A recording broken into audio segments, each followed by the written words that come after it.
future. There are no people. There are no people in the future. No people at all. There are no people in the future. Where did all my people go? There are no people in the future. Let me try my people call. Where are all my people?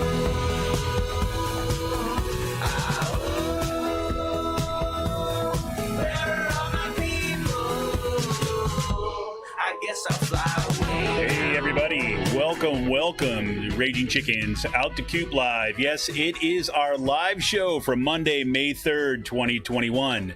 And Out to Coop Live, we talk to progressives, activists, and troublemakers of all sorts, right from our own backyards, from across the country. On Fridays, of course, we've got our news roundup where Sean Kitchen and I break down the good, the bad, and the ugly in state and national politics.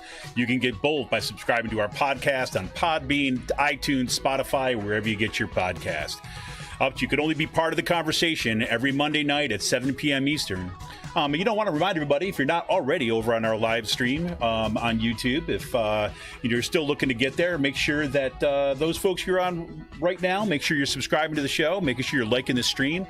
Make sure you hit that little notification bell so you know every time that we go live. That's how we kind of make sure that we get this full-on signal boost and get our messages out. You can help support this show by becoming a patron for as little as $5 a month. Just go to patreon.com/rcpress. And if you're listening to this show live, oh God, you know what you can do is make sure you share it out to all your friends right now. Let us know that you're listening. For more PA progressive talk, you can tune in to Rick Smith Show's live stream at 9 p.m. Eastern on his YouTube channel, Twitter, Facebook, and subscribe to his podcast wherever you get your podcast. Just go to ricksmithshow.com for all his latest across all the platforms. And you must check out the newly launched Sisters of the Night Caucus podcast. You can find it on Anchor, Spotify, iTunes, wherever you get your podcast. The amazing PA women stirring the political cauldron behind this podcast rock the house, and they know where the bodies are buried. Spooky, right? So make sure to give them a follow on @the_Night Caucus. That's @the_Night Caucus on Twitter. And attention gamers, the Game In. That's Game In with two N's. The Game In is a Quakertown-based black family-owned gaming store. They're friends of the show, actually the family of one of my son's best friends. That's why we get the shout out right here on this show. And they've got everything from retro N64s, the latest consoles, video games for all platforms, loads of collectibles, action figures, Funko Pops, and kids get a discount with every A at the report card. Check them out on their Facebook page. Follow them on Twitter at @thegamein. Got a question about a game, look for something hard to get, shoot them a message, drop them an email at thegameinpa@gmail.com. Check out all their stuff at thegamein.com. And a special shout out once again to Jonathan Mann. That's Man with two N's. We're in the two N's scope right here. Who wrote our intro song, There Are No People in the Future. Check out all his great stuff on his YouTube page and follow him on Twitter at @SongADayMan. That's with two N's, @SongADayMan on Twitter. Well, I've been looking forward to this show now for a while. So on tonight's show, I welcome to the show Joshua Boaz Pribanic. Did I get that right, Pribanic? Oh, that's right, Pribanic. Hey, how about that? Nailed it. Must be from Pennsylvania. Yeah, exactly. He is the co-creator and co-director of the Rights of Nature documentary, The Invisible Hand. Invisible Hand has been called a paradigm-shifting documentary about the struggle for the recognition of the rights of nature, quite possibly a defining battle of our times where nature democracy face off in rural America. Produced by award-winning actor Mark Ruffalo, Invisible Hand takes us behind the curtain of the global economy where rights of nature becomes capitalism's primary opponent. The film's epic battle does not begin in the centers of global capital, but in the small rural community of Grant Township, PA, as residents band together to stop a fracking waste injection well from being located in their town. The rights of nature may be the most provocative and powerful assemblages of Western legal traditions and indigenous knowledge this country has ever seen, and it may be what is necessary to combat the climate crisis and reimagine global civilization. Joshua is a film director, editor, investigative reporter who has gained international attention for his reporting on fracking shale gas in the United States. He's probably best known for his award-winning documentary films on fracking, the 2013 film Triple Divide and the 2017 film Triple Divide Redacted. And now, of course, we got Invisible Hand. Joshua is also the co-founder of the investigative journalism nonprofit Public Herald, where he serves as editor-in-chief.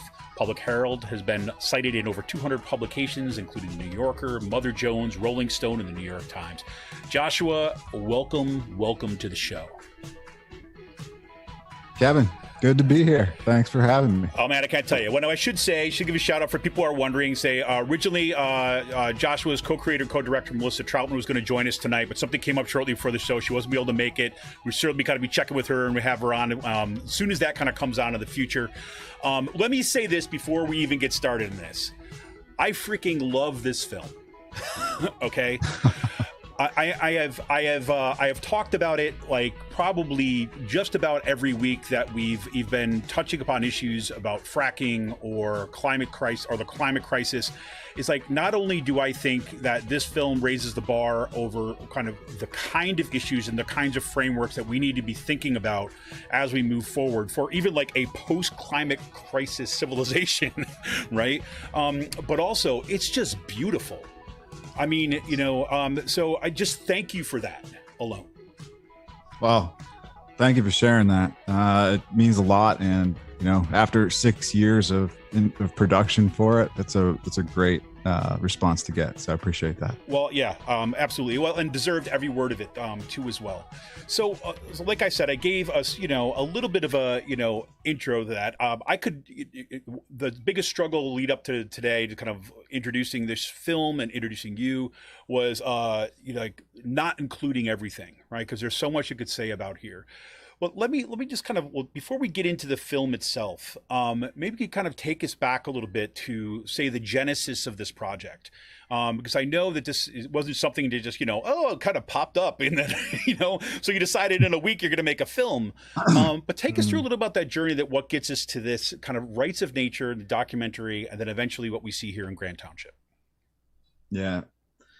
Like it's different for most folks, the way that they get introduced to rights of nature. For me, it was struggling in college with these ideas that they had with environmental science, or ideas that they had in philosophy or English literature or, biology, about how they were going to protect the environment, how we're going to have a successful economy, and all these kinds of things. And, when you're in college, they tell you things like, Marxism is utopia and blah, blah, blah. But they don't really talk about how capitalism is a utopia. Right. You read the books on capitalism, and you read Milton Friedman and everything that they've done, which I did, and you find out pretty quickly that this is a fantasy. The ideas on human nature, the ideas on profit, and the ideas on invisible hand and what that means. So for me, it was a struggle. It was like, so where do you go from here? Right. And I remember reading books by like Daniel Quinn or Chomsky or whoever that were just questioning the vision of the world. And it led me into this organic realm of rights of nature. So I immediately drew up a business plan in Ohio, trying to adapt rights of nature into a local food economy, into a publication, and see what could happen. And we had a lot of success. We had a local food economy that was bringing in hundreds of thousands of dollars to 15 local farms that I coordinated. We were building a grocery store. We had our own currency going, farmers markets, organic gardens, community gardens. And on top of that, we had our own publication covering this stuff. So we were doing some really important work. And then all of a sudden fracking came, and it was like, wait a minute. Fracking comes, we just created this certification. One of the things that we were doing was we had a certification which you can use as like an Achilles heel against the free market. Because if you have a local grown certification, that kind of thing, Yep. Free market can never compete with that. No matter what kind of green crap they put on a brand, they can't beat the farm down the road with their own certification. Just can't do it. Right. So we did that to protect, the farmers' premiums from organic pricing and other things like that. And I thought about it. I said, listen, if fracking comes in, we have this kind of rights of nature certification, which is what we were working on. We were recreating, county lines, human lines with biological boundaries, with watersheds. How are we going to deal with this? And as I started to look into fracking and looking at how people were dealing with that in Pennsylvania, all of a sudden, within 2 years of starting Public Herald and writing about this issue after I left Ohio, because I just thought, if fracking comes in, it's going to destroy all this. So I'm in Pennsylvania looking at it. I see all of a sudden a community in Grant Township's doing rights of nature. And I'm thinking, you're like, what? Holy shit. What? This is a feasible concept now?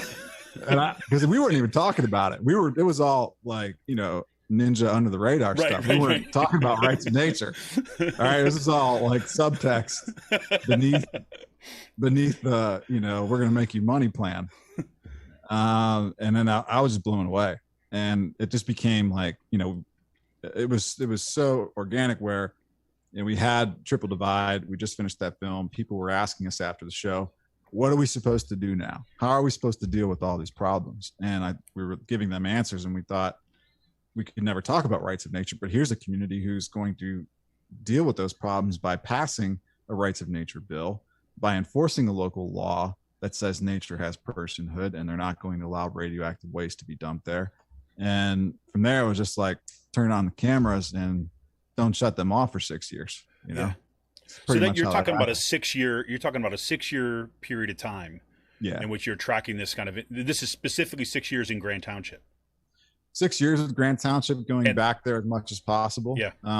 Filming nature there, filming the Little Mahoning watershed, and then asking these questions abroad. So, going to Standing Rock, asking questions about rights of nature, going to the Ho-Chunk in, I think it was like 2014, asking these questions, or the Blackfeet, or the Seneca Nation, and making sure that, we weren't creating a film that didn't honor kind of where rights of nature is really coming from, which is this sort of indigenous legacy, that has enough of a presence in our Western civilization that rights of nature has a voice, has a language, kind of honoring, that indigenous legacy, and hopefully getting to a place where we can bring those principles back into economy, back into government, back into our way of life. Well, and that's one of the things I found, and I forget who says it directly in the film, per se, what talks about this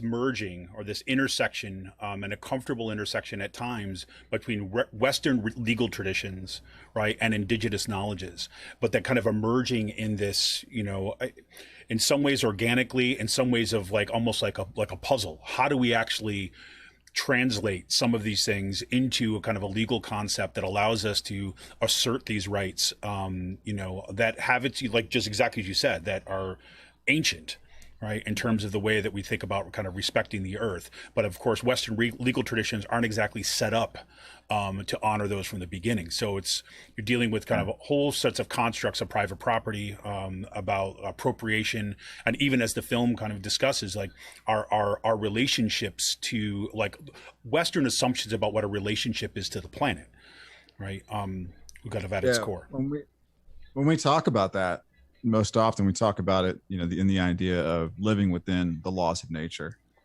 The Native Americans seem to have a society, a civilization that did live within the laws of nature, did create some kind of balance in this country, and it flourished. I mean, you go back to any of the literature and you read about the life that existed in America from, non-human species, like, fish or animals.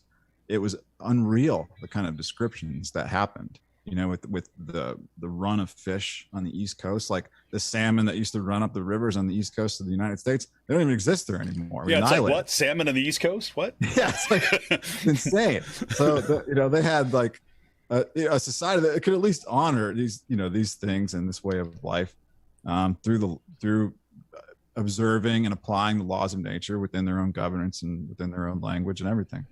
And we lost all that, right? All we care about is the laws of man. And that's all we give a damn about at this point. So for me, looking at capitalism and thinking about it theoretically, it just seemed like it's impossible that the evolution of capitalism wouldn't come against the rights of nature. For me, it was like rights of nature was always there. This isn't something we're creating. We're just recognizing it as something that exists. And the reason we're getting into it right now is because capitalism has annihilated so much. Right. Nature has to defend itself. And we're trying to bring that voice of nature into Western legal society. And this is the way that we're doing it. Right. And I think, it's like at the very basic level, it's like, the who speaks for the trees, right? It's like, totally. It's like, which is, astounding. So, one thing that you said when you're talking about your kind of evolution and seeing what they were doing in Grant Township, I'm glad you said that, you hadn't been talking about like rights of nature out loud, right? I gave a speech on it. Right.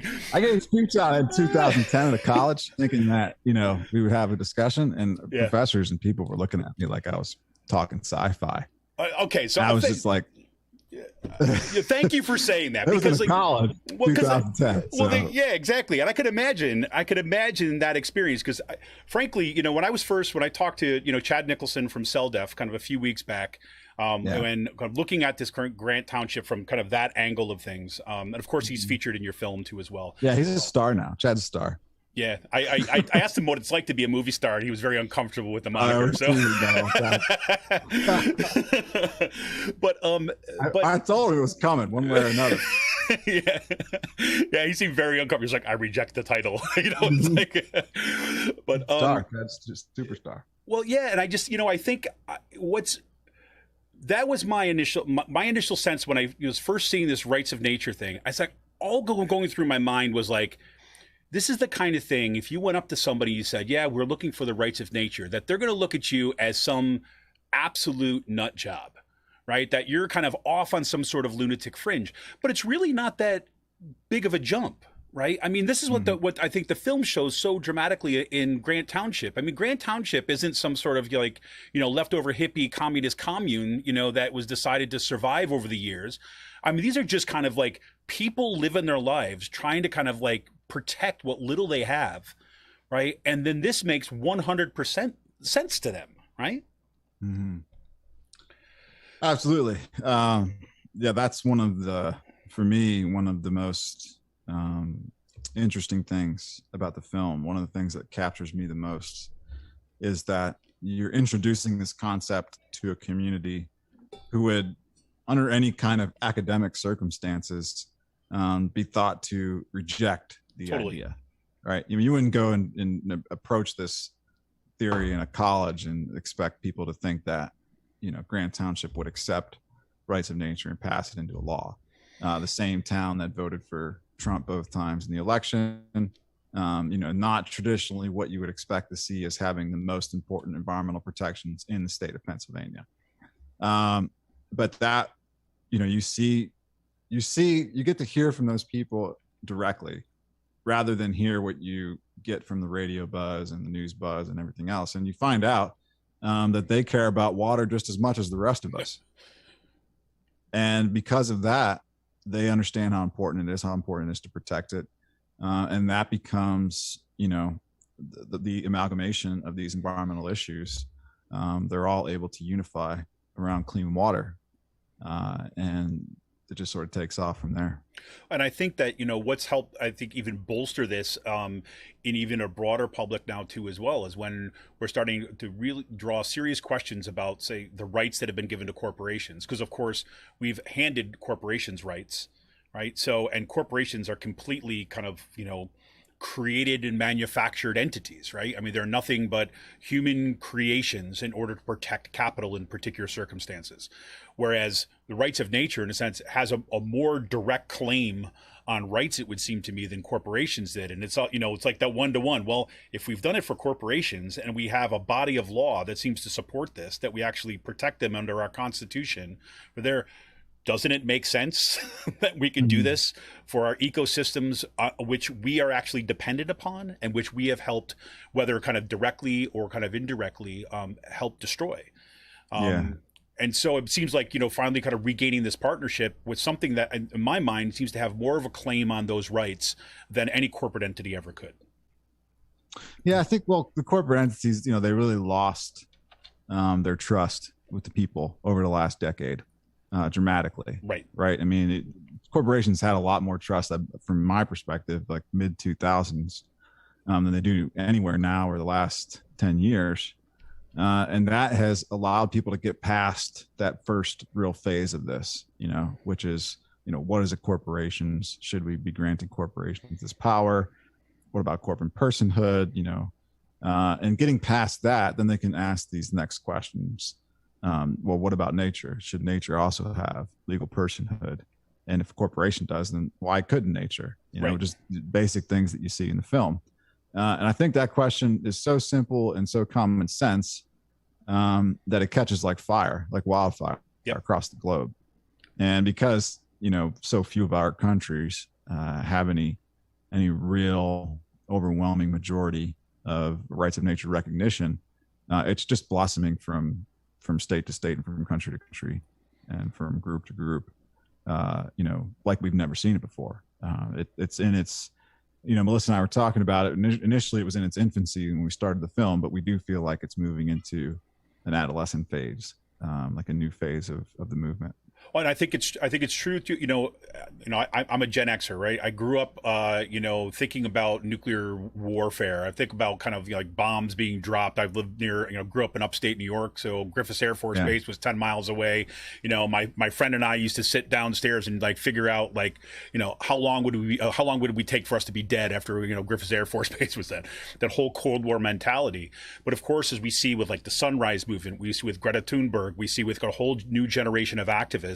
That's just not even in memory, right? So when you start bringing up, we've got the Cold War, don't you know? They're kind of like, okay, boomer, we need to protect the planet, And I think that is so refreshing, and I imagine it has to have something to do with the receptiveness too as well, where people are wide open to find new ways of understanding both our place in the world, and not just what our place in the world is now, right? But what it's going to be, right?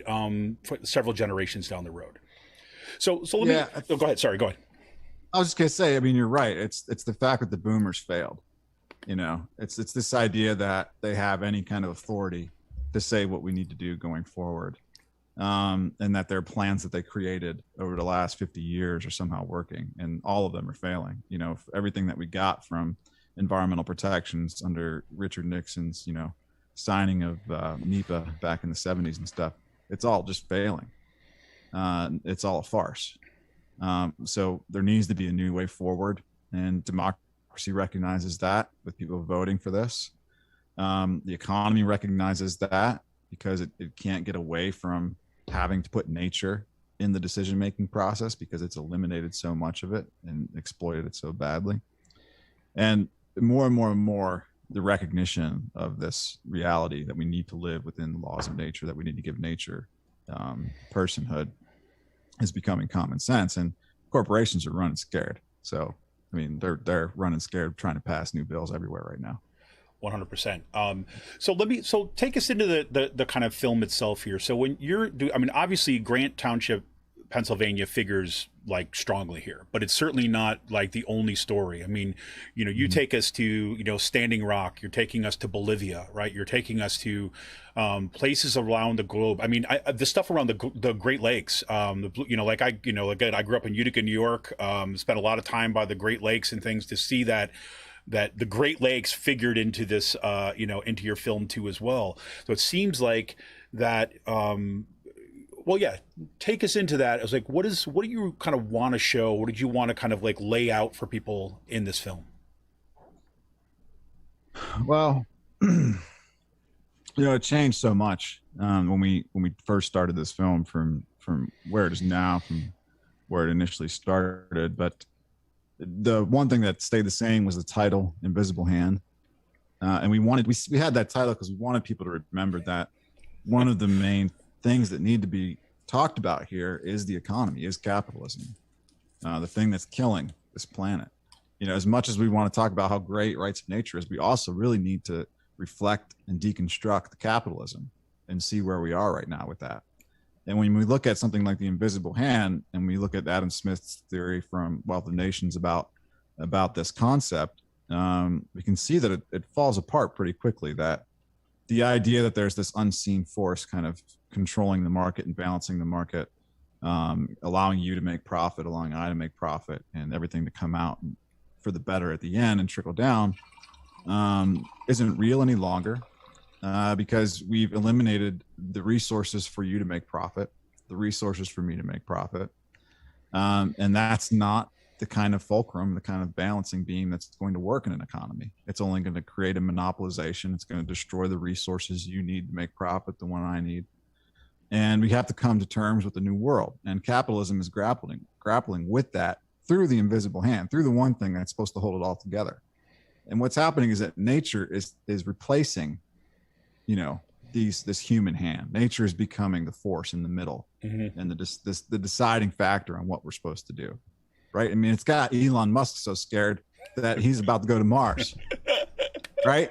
I mean, nature made that decision for him. It wasn't ours. Yeah, I've got my Flat Mars Society shirt somewhere too. Yeah, he can theorize whatever he wants on SNL this weekend, but that guy's freaking out because of what nature's telling him. Nature's making his decisions. Maybe he thinks he's thinking independently, but he's thinking about survival, and nature's not going to make it easy for him to survive. So I think that was one of the big things throughout the film. The one guy from we have these Milton Friedman clips from the 1980s PBS show, Free to Choose, which is one of the books that he published. And he has this like pencil theory in there about, why all these conflicting nations can join together to make a pencil, and then you can be writing it and it's all great at the end of the day.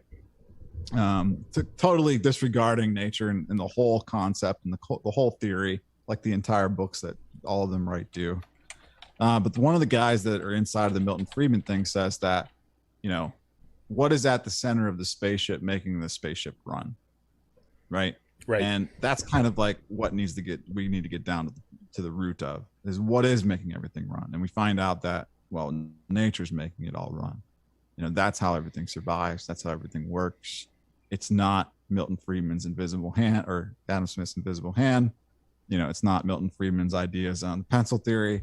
The nature is what brings us all together and balances everything.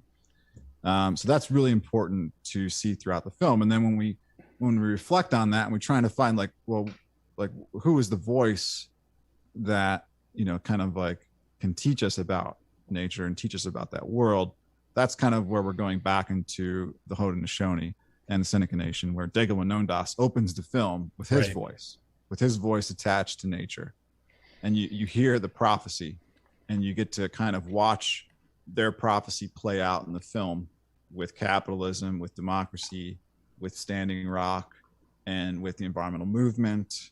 And then like where we are at the end with kind of like nature coming back into the equation and guiding people to their answers, right? So we have these overarching concepts that come from, the idea of like land recognition, the idea that we're talking about stolen land again, and we're going to try and give land back.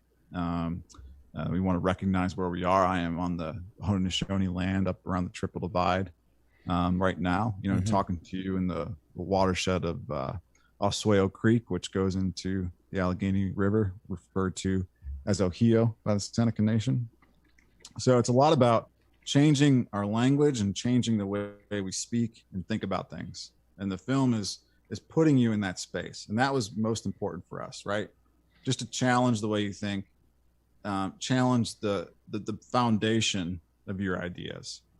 And that's where we wanted the film to go, is to go in that direction. And you see people experience that in the film. And then you get to see it happen in real time. Well, if we challenge that, what are the fights that we're facing? We're facing Standing Rock. We're facing fracking wastewater treatment plants. We're facing radioactive waste storage underground. I mean, the things that they want to do to us is insane. What the corporations want to do to us. So we go in a lot of different places, but the ideas are big. We try and hit really big ideas in the film: democracy, capitalism, rights of nature. Things that for us took a long time to thread together. Yeah, I found those moments where the prophecy, when the telling of the prophecy comes back, everything slows down too. Totally. Which I thought was, to get into the film itself, right? Just the way that you have these moments of pause and reflection. And I found that to be extraordinarily effective in the film for precisely what you're saying. It's like, part of what we're doing here is it's not just concepts in like, say, Western thought, Western philosophical thought about concepts, but in terms of narrative and story and how that story is woven into the very ways that we kind of act in the world. And I thought that with, that coupled with, the, pencil theory from Milton Friedman, just shows you in a sense how fabricated that story is. right? Yeah. On his part. But then it gives us this space, right, as a viewer, at least I certainly felt this, right? Gave me the space as a viewer to pause and kind of let that narrative sink in. Let that prophecy sink in as kind of like, what does this actually really mean? And I thought that was very effective and let it unfold over the course of the film instead of saying, okay, now in this segment, we're going to go hear about this prophecy, right? But we're asked to actually grapple with that narrative in a way that was felt, say, inclusive, right? And saying, this is a story for all of us, right? This is not just going to import this, but we want to spend time here, right? And think about what this means in going forward. Yeah, and that reflection, you know, that also has a lot to do with like, you know, getting away from yourself, you know, getting away from your ego and your self-interest, because that's what capitalism is doing, and that's what a lot of the environmental movement is doing. Is they're constantly like demanding this from your self-interest and demanding that, and making you think about, you know, you and what's best for you and what's best for humans, right? And then you have this like completely different concept, which is saying, you know, if nature is at the center of decision making, this is the way we're thinking. You know, we're thinking in a totally different realm, in a totally different space, totally different sound. You know, the whole world's different once you shift from putting, you know, creating an anthropocentric society where humans are at the middle to an ecocentric society where we're putting nature at the middle. And that's, for me, like, that's that breath of fresh air, right? It's like, whoa, finally I can like step out of myself for a minute and experience, you know, this tremendous, powerful relationship that I haven't been able to experience enough, which is what it's like to be, you know, in this phenomenon of nature and all of its magic. And we try and just convey that in the film. I certainly think it comes through, and it seems that this is something that's come through, you know, everywhere you go, it seems. I mean, the film is, you know, been recognized by what, I mean, I don't know what the full count is, but clearly over a dozen, perhaps more, of awards that you guys have won for the film. I mean, what has that been reception has been like? Because I mean, as people are watching this film and it's kind of, you know, winning these awards, what kind of feedback you've been getting even from that community? I think it's been a lot of different reactions. You know, most recently we had a conversation with people who were in touch with, like, you know, Netflix and HBO, and one of their reactions was, I cannot believe, you know, the EPA is doing this and the DEP is doing this. So, you know, it's them having that shock, which is realizing the complete annihilation of the public trust, right? You know, there's public trust has been built around these agencies for decades, and so many people do still believe in it. But when you're like us and you're investigative journalists and you've spent 10 years looking at what they do, disabuses you of that disposition. I know. It's like, oh no, sorry. It is a scam. It is a scam. Yeah, it is one of the greatest scams that have been marketed on the American society since its inception, and it's been done, you know, for corporations to exploit the environment. So, you know, we've had that reaction, and then we get the reaction from the rights of nature movement, which was one that we were most concerned about, and theirs has been just so uplifting and overwhelming, because they see it kind of like we see it, which is, you know, this story that we thought would be kind of introducing rights of nature and then like these darker sides of the world. But instead, it's this introducing rights of nature and seeing like all the hope that's there at the end, you know, like all the possible like wins and successes that can happen if you step out of this traditional environmental box, you know, and you move into a different realm where you want to give nature personhood. And you see these wins in the film and you're like, and it's just astonishing, right? For us to see it. We didn't think that was going to happen, yep. You know, after 6 years. We're so used to seeing losses. So I think everybody's kind of been, you know, really excited about that part of it. And just having the opportunity to say, well, here's what I think rights of nature is, but go watch Invisible Hand and tell me what you think. Right. You know, and that's been really powerful for people, giving them that option. to have a film where they can send people to, just like you and I would do with a book, you know, or a film Sure. on any other subject. There's just never been a film out there for rights of nature to attach itself to in this way. So now we're just starting, you know, down that path. We can see where we're going to go from here. Well, you know, it's funny. I mean, you talk about this in a lot of, you know, social movement theory and things too, as well. It's like, you know, once you get to this point of being able to have cultural productions, of being able to bring all this stuff together, it becomes so important to actually, you know, say democratize, you know, these concepts, because, you know, initially there's, you know, we don't have a culture where, you know, as much as we want to talk about democracy and deliberation and free exchange of ideas, there's very few places on, like, in this nation, or the planet for that matter, but really in particular in this country, where, you know, we have the opportunity for these discussions to take place. And so when you see something come together culturally, it's able to have an impact, I think, at least, that, you know, all the reporting, you know, and I know that you've done a ton of it, right? All the investigative work and all the reporting doesn't have that same reach. Right, where it allows us to, you know, just, you know, I remember this somebody talking about comedy once as kind of, you know, comedy is the back door to your brain, right? So that if you want to introduce kind of, you know, political concepts or things like this, comedy is very often a way, because it gets around those defense mechanisms that are already bet up, or there's, even if you want to talk about as the, you know, the ways that we're used to thinking and the barriers that are put up when we were kind of confronted with something different, right? Those cognitive frames, or whatever you want to call them. And so to see it, you know, this film where it offers, and I also think, well, I was thinking a lot about this after I watched the film the second time, because I just wanted to watch it again because it was just so good. And my wife has promised me, I keep on telling her about the film. She's like, when are we going to watch it? I'm like, okay, yes, we're going to do it again. But I think that, you know, one of the things I was thinking a lot about was, that when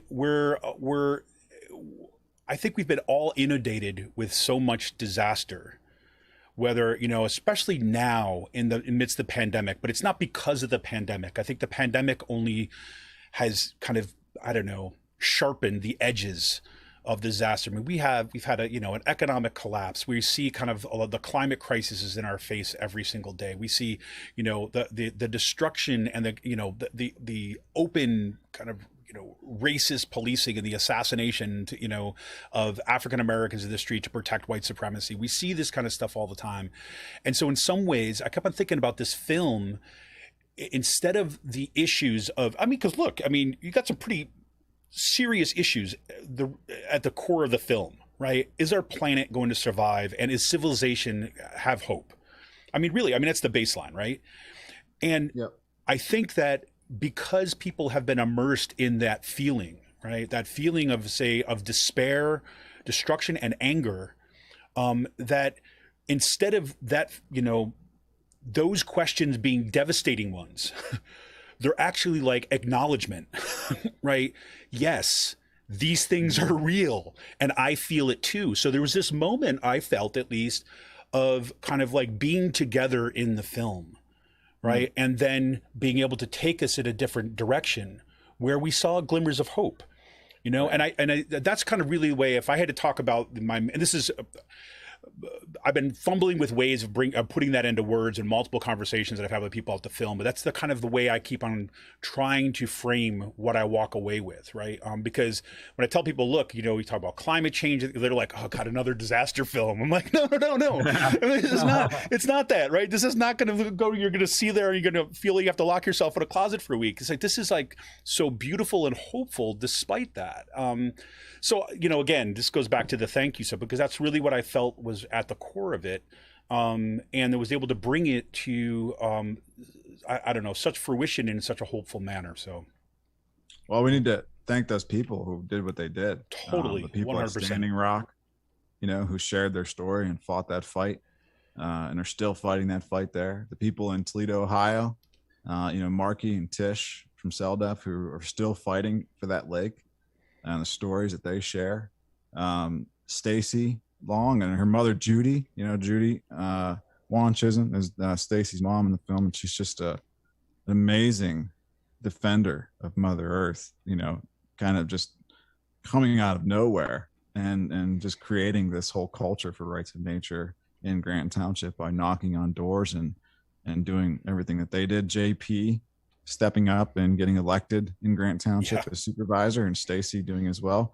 JP's partner, Billy becoming, one of the people who helped coordinate and network and communicate with everybody in the community. I mean, you begin to like live this life with them, and you relate so much to their struggle, that you do feel a part of them. In the film, I remember I was like tearing up every time I had to do Stacy's part at the end, where she was like crying about, how thankful she was that everybody was there for them in court, and they all stood outside of the court afterwards. And it was just a powerful moment to kind of, even watching it, like, 30 times, it still would get me. Yeah.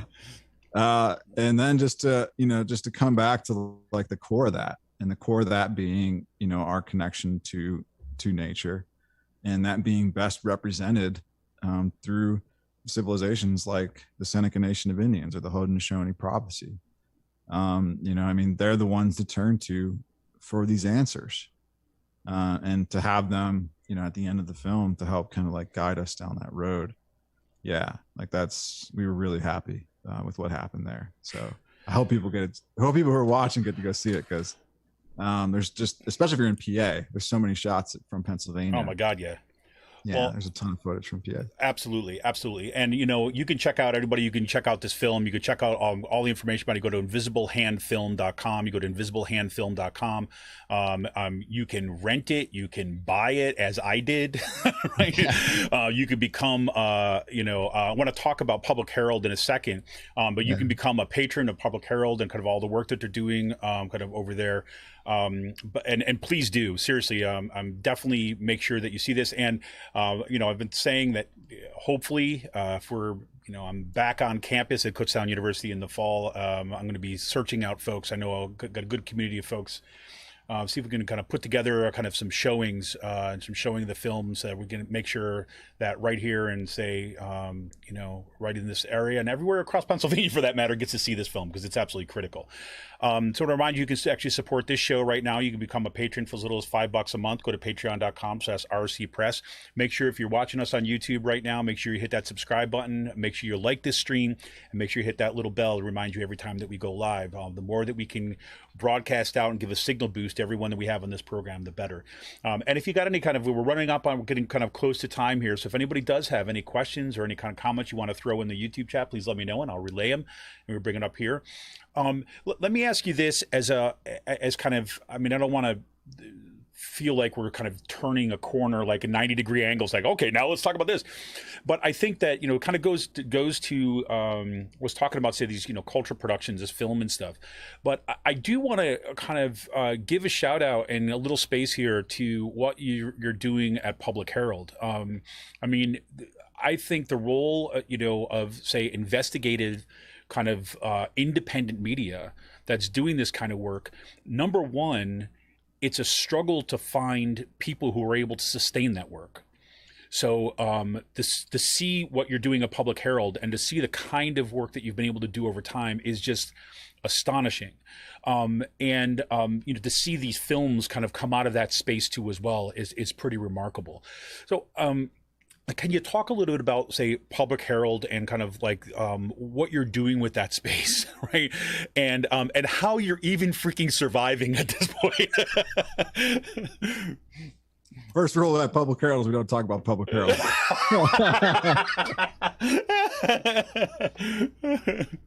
So, Melissa and I started Public Herald almost 10 years ago in Potter County, Pennsylvania, to deal with the fracking industry. It was, I had come here looking at the situation, realizing how dangerous it was. I had a background with an environmental firm, so I understood soil testing, water testing, brownfield, Superfund site remediation, how to do a lab analysis and review those results, how to find the records, right? That's really what it boils down to. And that's what Public Herald became. We became like your worst nightmare for record collection. We spent more time in DEP's offices collecting records than we probably did sleeping in our own homes in some cases. We started to dive deep, hard, and fast. Melissa and I did with a team of amazing people. You can find them on publicherald.org. I think /about/team, everybody who's kind of helped out in the past. And we've just been building it more and more project to project. We usually work, project based, and we keep funding that way. We have funding from quite a few public members. Patreon has been a recent revenue of support for ways that people can kind of sustain funding to our work on a monthly basis and get rewards for it, get things back. We just created these awesome Defend Nature's Rights stickers that Meg Lemire did, who also did Waterways, a really good poster. And those are available through Patreon. So you go to patreon.com/Public Herald, and you can join us through one of the tiers for $1 or $5 or something, and get access to those. And foundations have been there for us in the past. I mean, we're an edgy organization. We're stepping on a lot of toes. Well, and that's exactly why I wanted to give you this in particular, a little light on this, because I mean, you're not one of these like investigative groups that is like, okay, we're doing this independent reporting and we're gonna look at both sides. I mean, this is like serious muckraking work that y'all are doing. Well, we do believe the look at both sides independent stuff is bullshit. So we're not even going to pretend that that's a reality. This idea of balanced journalism that has been that the public relations industry has infected into journalism has been another tremendous success of capitalism and where we are. I don't know if that goes back to Bernays' book on propaganda or not, but public relations has done an extremely fantastic job of destroying journalism by creating this idea of false equivalence and balance. It's not real. You don't have a story with primary sources and then all of a sudden introduce sources that have no relationship to that story in order to create a balance there, because the ending of that story is negative, right? And that's what happens with NPR all the time. Right. I mean, State Impact PA over and over again, everything they publish has to be balanced this way. If you read the last quotes in their stories, it's oftentimes from an industry person. Same thing with Post Gazette. Post Gazette fell apart. We can't get them to do any kind of hardcore reporting without soft shoeing it. We tipped them off about the Attorney General thing, and they wouldn't write about it for a year. It took them a year to actually publish about the Attorney General thing after we spoke to them about it, because they didn't want to work together. They didn't want to have a relationship, and that's what we're dealing with. We're dealing with a journalism industry that is afraid of creating hard-hitting reporting. And there's problems with conservative editorial boards. There's problems with funding controlling too much of that voice. And there's, of course, this PR problem of balance. And then the other really big issue is that, these good journalists who are doing some of the best work keep getting pushed out of the places that they're in. I mean, Glenn Greenwald, people can say what they want about him, but he's a fantastic journalist. He's done fantastic work. He never should have left The Intercept. He's one of the founding members there. And the fact that guy's gone is only going to hurt that organization. He should have been there the whole time. Or Laura Petraeus. Laura Petraeus also founded that, and she's gone. And I feel like that just, that for The Intercept not to create space for those kinds of people, it just, that sucks, because we would want to be working with a group like that, right? And now it's like, I don't know, man. You're not really hitting the right buttons there. So it's tough, because I think about it like this too. Is like I've always thought about like a good journalism outlet is one that is extraordinarily messy, right? I think that's hard. That's one of the hardest parts. It is messy. Yeah, we just had a conversation today about that. The fact that we can't meet deadlines because our stories are always on floating deadlines, and we're always dealing with new variables. It's just one new variable after the next, and then somebody said, I don't know, we were in a conversation last week about a new story, and they said, will State Impact cover it? And I'm thinking, no, man, they're not going to cover it. And that's just like, for some reason, folks still think like NPR covering a story makes that story a success. And that's not true. I mean, we've proven that over and over again, which is that we're doing this alone as an independent company. We have readers from all over the world, and part of that is because of how hard hitting we are, how fact based we are, how much the time that we put into these stories. I mean, 3 years, 4 years, 5 years, and the distribution. I mean, our distribution is not like other organizations. We're running Google ads. We're using all the things that corporations use to sell you their products. We're using that to try and sell the stories. You know, yeah, Google ads, social media ads, everything. And luckily, I've got a big background in that, so I know how to distribute it. So that stuff puts us into these spaces. Like southwestern Pennsylvania might never get to read about radioactivity and fracking until we start putting ads of our articles all over their Facebook channels, all over their phones, you know, and that kind of thing. So that's been one of the ways that we've been successfully able to keep momentum going at Public Herald and keep our readership up, is to have just a distribution model that's totally different from most people. Man, I love it. I'm loving it. I'll tell you that. It's and congratulations on like continuing to put out that stuff. Let me ask. We got a question here from Nick. I don't know if this is kind of when you're on. What are your thoughts on the Red New Deal? Sorry, what's that? What are your thoughts on the Red New Deal? I'm not familiar with it, to be honest with you. So I'm not familiar with it either. I think that has to do with the idea of land back, but I'm not totally sure.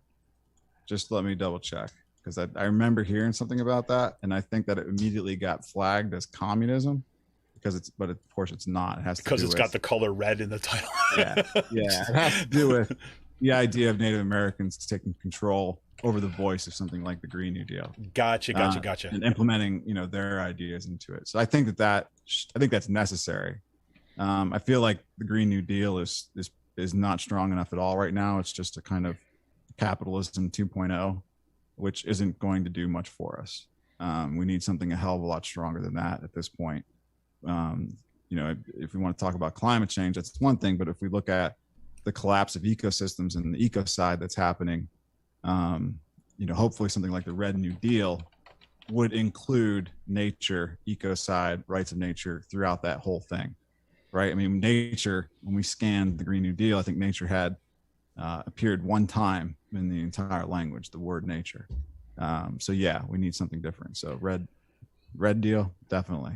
Excellent. And Nick says that he said hasn't dug in too far himself yet, but he did hear it on Democracy Now! So we'll see if we can pull up a link of that too as well. And Brian's putting a link to an article in there from Teen Vogue on it too as well. So This is cool. We'll definitely dig into that a little bit. And sounds like I've got some potential guests for some future shows coming up. Let's put that in. Well, listen, I know we're running up on time. I know your time is valuable, and I want to keep it too long. But you know. Thank you so much for coming on tonight. I can't tell you how much I appreciate it, and how much. I mean, look. I mean, just even personally, this film is meant for me. It's you know, I think coming. You know, I'll put it like this: is, you know, in the midst of a pandemic, which I've been kind of like wedded to my computer, teaching classes, kind of like online. My 2 kids are kind of juggling online schooling and hybrid schooling to try to get through all this stuff, and then watch the sheer past 4 years of an absolute shit show, right? And then, you know, and then having to deal with the celebrations that we've got rid of Trump and everything's fine now. You know, to have this film come along and say, no, kind of like remind you, no, everybody out there has been pointing to this stuff for saying this was not just about Trump. This was not just about kind of a nice little fix that we need, but we really need something substantial. And this film really kind of came along at the right time. And I can't tell you, everybody get out there and make sure that you check out invisiblehandfilm.com. Make sure you kind of give some love over publicherald.org. You know, and anything else you want to leave everybody with tonight, Josh?